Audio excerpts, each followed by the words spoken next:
Good morning, Kentucky. We're in Bob and Terry's backyard in our happy place.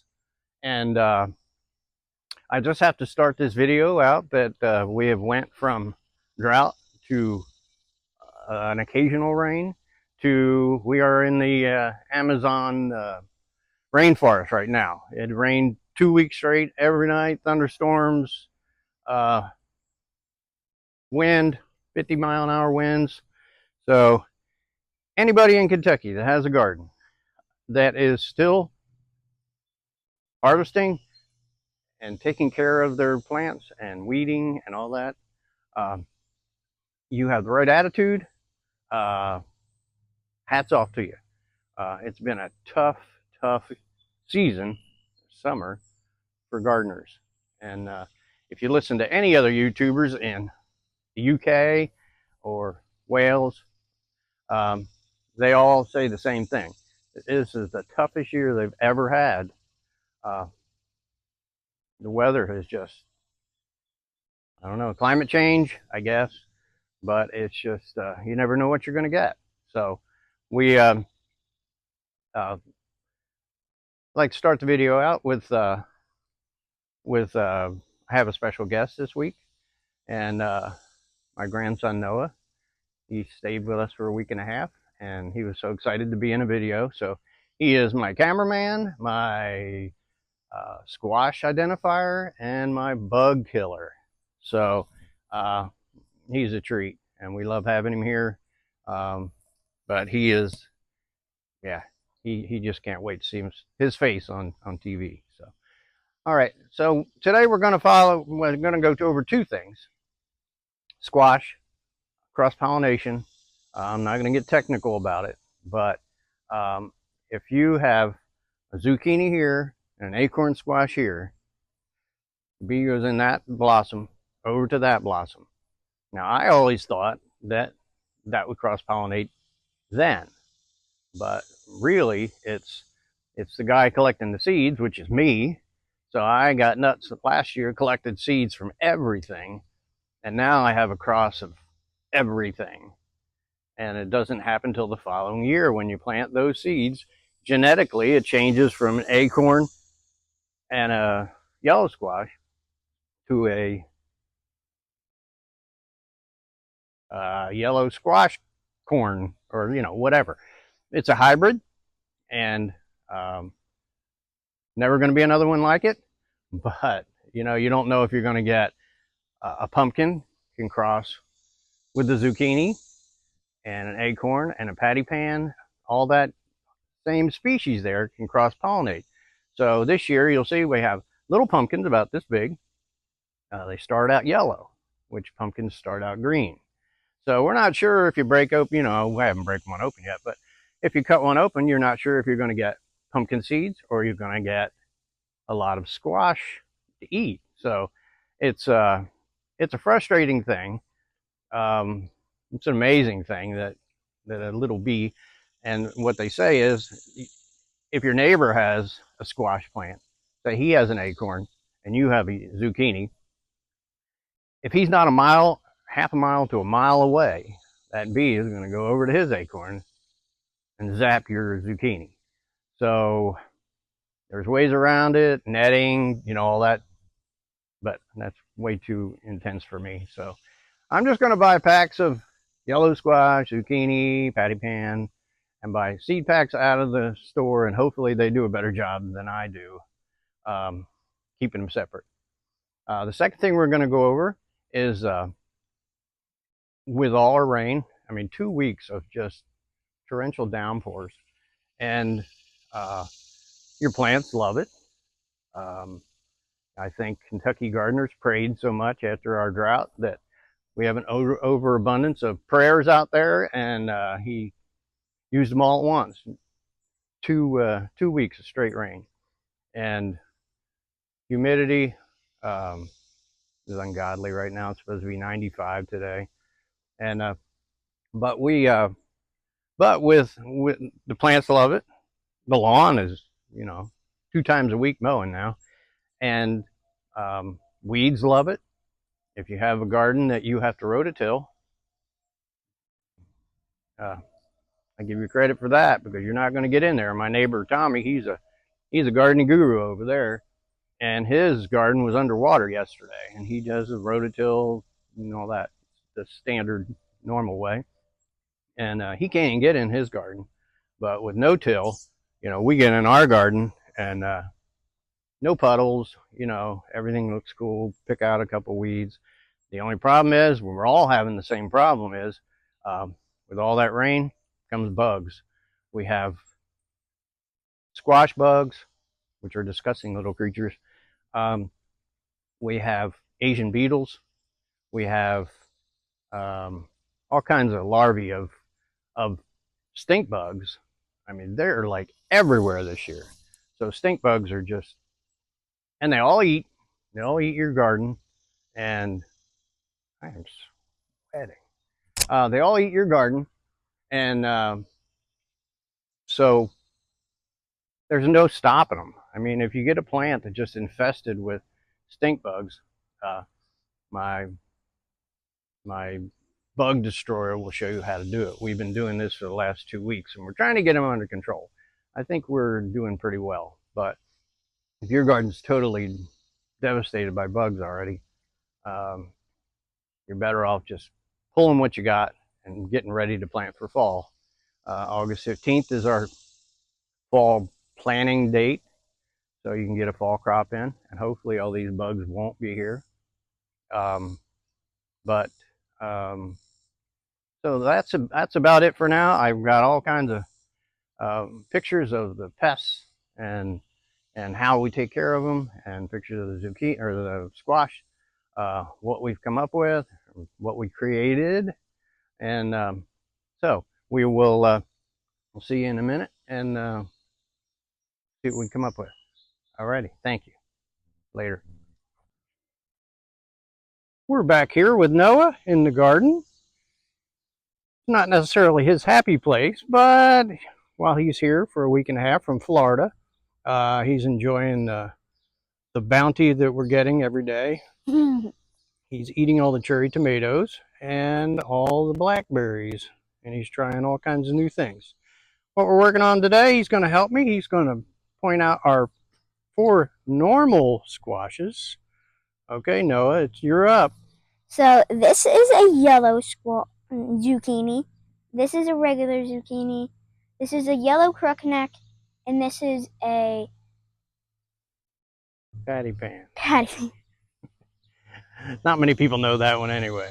All right, on the other end of the table here are mysteries. We're trying to figure out what they are, and my wife always complains that I shouldn't be saying that on the videos, that I don't know what I'm doing.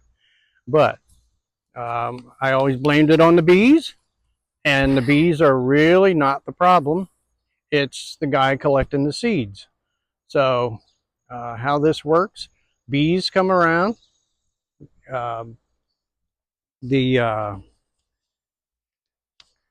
zucchini, yellow crookneck, acorn, spaghetti, patty pan, pumpkins, and gourds all have male and female flowers. So when the bees come up and they get in one flower, they get pollen from another flower, and then take it to another flower, we come up with a genetic change of seed, and we're not sure. You don't know that the year you plant them. Like these were packets from the store, so we know they're going to come out right. And the zucchini and yellow zucchini and yellow crookneck are from packets at the store. The rest of these I planted. I started collecting seeds thinking I was going to really, but what I've made is hybrids of all kinds of weird things.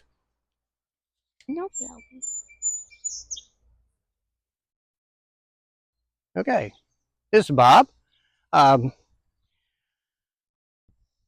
We started this collecting seeds last year, and that was our first squashkin.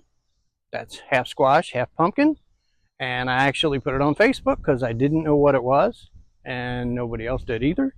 So this year we have a zookneck, which we think is a zucchini and a crookneck together.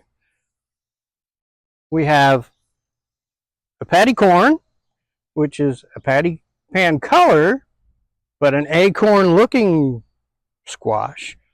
We have a crookini, which I think is this one because it's a yellow zucchini and it's kind of looks more like a banana.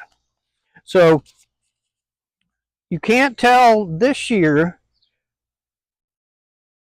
You're going to know what you get. Next year when you save the seeds, you put them out and you're creating your own hybrids. You're they call them Franken squash. Who knows what you're going to get. So my only remedy to this is stop collecting seeds from squash. You can get your squash plants, cover them up with netting so the bees don't get in them, and then you have to hand pollinate them with a paintbrush. You brush the pollen on the female flower or the male flower over to the female flower, and then put the netting back on. That way you'll get a true zucchini or a true yellow crookneck. But I've never done that, so that's way more difficult than I want to be, or do. So that's where we're at. We'll show you some more later that's I'm going to have to pull up because they are making these white acorn things. Oh, this pumpkin here started out yellow. Now, pumpkins start out green, then turn orange. This one started out yellow and turned orange. So we're not sure what's on the inside and what it's going to create. So, and I don't think it's going to make it to Halloween. So where are you facing? Okay, so for now, later. Turn it off. All right, we're back. Normal shop vac.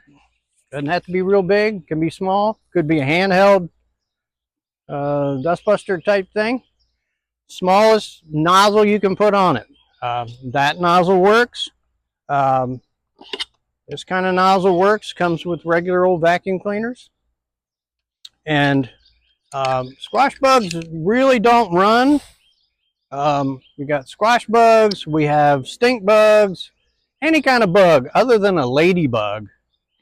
And we definitely don't suck up bees and wasps and all that. But yeah, you just go up, turn your vacuum cleaner on, you see a bug,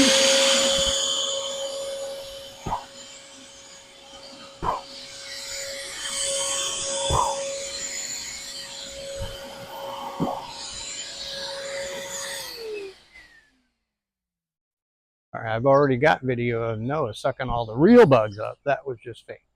So, all right, give it a try. If most people, if you're gonna do a hold it still. If you're gonna do an eco-friendly garden, you have to either pick them, put them in a cup like my wife does with Japanese beetles, or you use this vacuum cleaner method, no pesticides, and it'll make your garden so much healthier. And you can zoom down there if you want. There's one of the cats. Okay, for now, we'll say later. Later. Good morning, Kentucky. We're here in the garden today. As we're going over squashes and how wild it is to grow different varieties without the bees changing everything. I'd like to introduce you to Noah. He's my grandson from Florida, and he is here help me today with the video to get rid of the pests in our garden. And this is kind of the newest, easiest way if you don't like squashing them with your fingers or picking them in a cup. This is the easiest way to do it. So I'll have him turn it on. Good.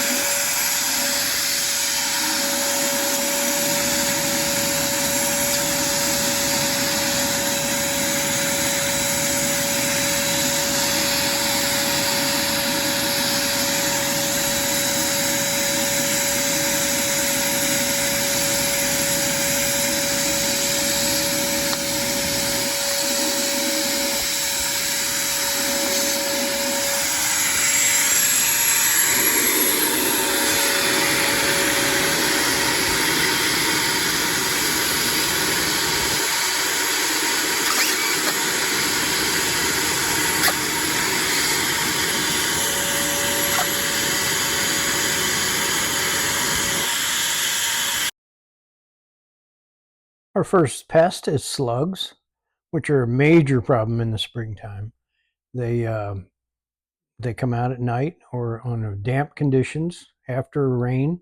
They eat every kind of vegetable, herb, flower, fruit, especially strawberries. You have to capture them at night with a headlamp or flashlight. You pick them, you knock them off into a bottle, half water, or make a beer trap. Small saucer filled with beer. They love beer. They'll reach in to get a drink, fall in, and drown.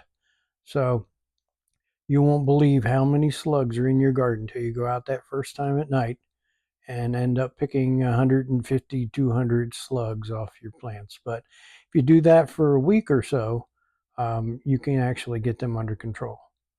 So they eat squash, zucchini, yellow, um, squash, pumpkins, cucumbers, cantaloupe, and watermelon. If all of a sudden you wake up one day and you go out and your squash plants are hanging, they look like they've had no water. It's because the squash bug gets there, injects toxin into the plant, and sucks all the nutrients out of that plant. There's nothing you can do after that. Um, your baby squash bugs look like little gray spiders with black legs, and they are this time of the year they are just out of control. You can remove the eggs on the underside of the leaves, which are like little gold balls, or do everything you can do to keep them under control. I vacuumed this morning. I vacuumed my bugs, and if I didn't suck up 1,000 bugs in about. Our third pest is the stink bug. This first slide is the juvenile stink bug. They just eat everything, fruits, vegetables, invasive species from Asia in the 1990s, but they have just grown to be a major pest all over the United States. And people complain about them being in their house, and they're just crazy. And when they're adult size, they look like an actual shield on top. And but they will destroy anything. Um, and if you get them in your house, they're a major problem.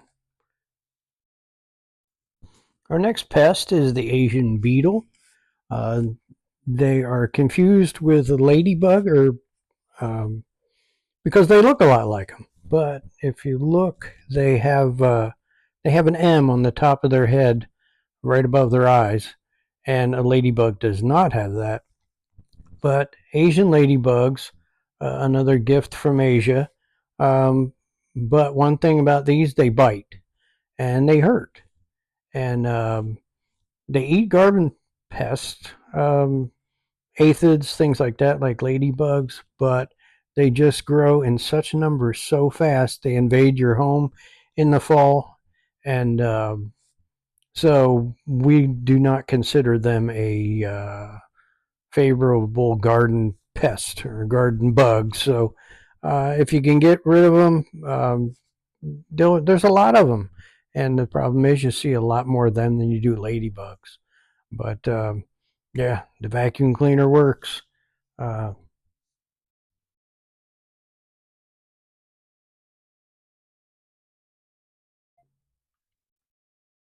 our next garden bug is the ladybug, which is the gardener's friend. They eat aphids, all kinds of little creatures that we consider pests and they consider food. So the more ladybugs, the better. Now they are known to. You can actually buy bags of ladybugs, and but the problem is that if they just get the idea they're going to fly somewhere else, they just all fly away. So they don't do much good. But hopefully this year, not many ladybugs. And another one that I didn't mention was a praying mantis, and another good garden pest that we were always told never kill a praying mantis, but they eat all kinds of of the pest kind. So we'll keep them around too. So ladybugs are on the positive side. Our next pest is pill bugs. People know them as roly-polies, potato bugs. We never considered them a pest in our garden, the cute little armadillo things. But when the numbers get so high and there's thousands of them in your garden, they eat just about anything: corn, beans, squash, peas, melons, beets, cucumbers, potatoes, spinach, lettuce, and strawberries. Um, I'm not sure how they can be controlled. They're just the only way we've tried to keep them under control is to keep the debris down under the plants, keep all the dead, trim the dead stuff off the bottom of the plants, the tomatoes or whatever. And yeah, we planted marigolds to deter pests, and I'd come out in the morning and there'd be 12 pill bugs eating the marigold. So seedlings have a rough battle against pill bug because there's just so many of them. So yeah, just keep it clean, and I think we're in for a battle there. They've been here a lot longer than we have. So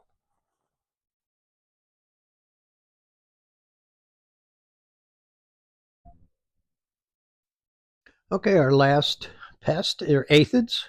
We don't have many problems with aphids, but they eat potatoes, peppers, tomatoes. They usually just hit the very top of the plant, and they just cover it with these little ugly little bugs, and they just suck the juice right out of it. So um, you can usually cure it with a sprinkler or a hose and blast them off of there, because they don't climb they don't climb or fly, but very well. So if you hit them with a jet of water or soapy water, even they don't like that either.